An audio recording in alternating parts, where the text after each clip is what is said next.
Happy weekend. Hopefully today or tomorrow we're getting the good news where we're entering into phase 3 and maybe you might be the next person to work out in this very spot. Who knows? We'll find out. So, nonetheless, Saturday workout. We have 2 parts, accessory work / strength work for your core, and then the second part is going to be a nice conditioning piece, kind of interval style. So in that first part, we are going to start with 40 seconds of Russian twist, then you get a 10-second rest. 40 seconds of a 40 seconds of a hollow hold, 10-second rest. Then you're going to give me 30 seconds of a left leg hip bridge, followed by 30 seconds of a right leg hip bridge. You're going to get a 10-second rest. Then you're going to get 40 seconds of a right arm windmill, and then you're going to get 40 seconds of a left arm windmill, and then you're going to get a 30-second rest before you go back into the next set.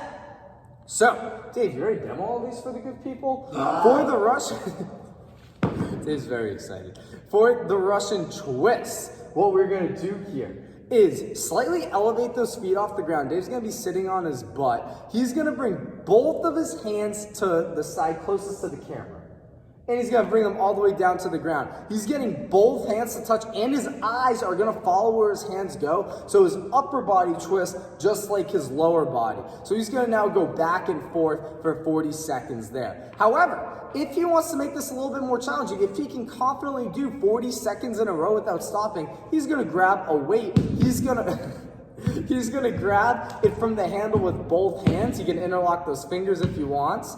And he's going to move it all the way across his body, just as he's demonstrating behind me. Very good, Dave. You can relax. Again, only add weight if you can do the 40 seconds without weight, without stopping. We don't want you breaking in this 40 seconds. After your quick little rest, you're going to pretty much stay right where you are. We're going into hollow hold. Luckily, you don't have to explain it while demoing.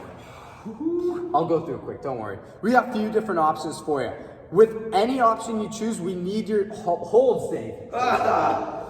With any option you choose, we need those shoulder blades off the ground. So we need that chest peeled forward the entire time, no matter which variation we choose. Variation number 1, Dave's showing us in the back. His knees are going to be slightly bent just in front of his hips. Next variation we can do is extend one leg out while the other leg remains bent. The next one, he can put both hands up overhead. Bring that knee back in.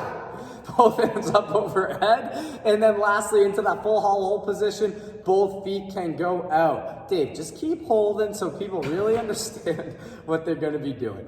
Hollow hold, we're going for 40 second hold with that hollow hold. After those, we're going to do single leg hip bridges. Dave, you can stay right there, just tuck one leg underneath towards your booty. Now, with that leg that's planted on the ground, he's going to drive up out of that heel, and his thighs are going to come in line with one another. So as he drives up, his hips are high, his thighs are lined up at the top, and then as he goes down, that leg that's extended is going to go down to the floor with the rest of his body. He'll press up hard, hold for a second, and then come back down. In the 30 seconds you're doing on each leg, we want you to get in about 8 to 12 reps. They don't have to be super fast. We want about a 1 second hold at the top, and then relax your hips back down to the floor. Once you've done those, like we said earlier, we are going to have those right and left arm windmills, looking to get about 3 to 5 reps in within the 40 seconds that you're allotted. Dave's going to set his feet almost in a sumo stance, kind of between a sumo stance and a squat stance. You're going to do it weightless? Yep. Okay. And he's going to do it with his right arm right now, which means his right toe is going to slightly point out for me. Sorry, your left toe is going to slightly point out for me. Your right arm's going up overhead though. I know. So his right arm's going to be locked out. You can put a weight up overhead. This is a shoulder stability exercise. His left hand is going to have the back of his palm up against his leg, and the back of his hand up against his leg. His palm is going to be facing out. He's going to keep his legs straight and hinge as low as he can. And notice how that hand in the air is right hand. Your sounds are killing me. His wrist is staying right over his shoulder the whole time. So Dave, show us 2 more. He's going down slow and in control. He's staring at that hand in the air the whole time, making sure it stays over the shoulder, and then squeezing his hips, bringing them back through to get back to a standing position. So that's our accessory work. Then our workout. is gonna be every 3 minutes for 4 rounds. We have, oh my gosh, I can't see it, 16 hollow rocks, 19 goblet squats, and then 22 dumbbell push presses. So you only have 3 minutes to complete this.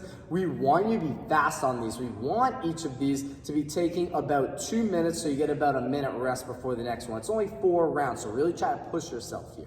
So we're not going to go over all the different variations again that we already did with the hollow hold, but the hollow rock, all the same variations apply. Dave's just going to pick one and demonstrate what that hollow rock's going to look like. He's making sure he's keeping that chest peeled forward even as his body rocks backwards. He's doing a great job. Not letting his heels touch the floor as he comes to the front. He's showing us a different variation that we can do for the hollow rocks as well. So you got 16 of those hollow rocks. Make sure they are unbroken. We don't want you pausing between any of them. Next is his goblet squat. Feet are going to be in the squat stance, right under the shoulders, toes slightly pointing out. He's going to get that dumbbell right under his chin. Elbows are going to be tucked underneath his wrist. So when he gets to the bottom of his squat, his elbows are between his legs and not outside of them. Dave's going as low as he can while maintaining a flat back. He's not bottoming all the way out where his back's rounding at the bottom, and his discs aren't gonna like that tomorrow. They're not gonna like it at all. So he's sinking his butt down. He's springing right up out of those heels. The 19 goblet squats, we wanna be fast. Down, up, down, up. Nice and smooth, get them done unbroken with minimal breaks.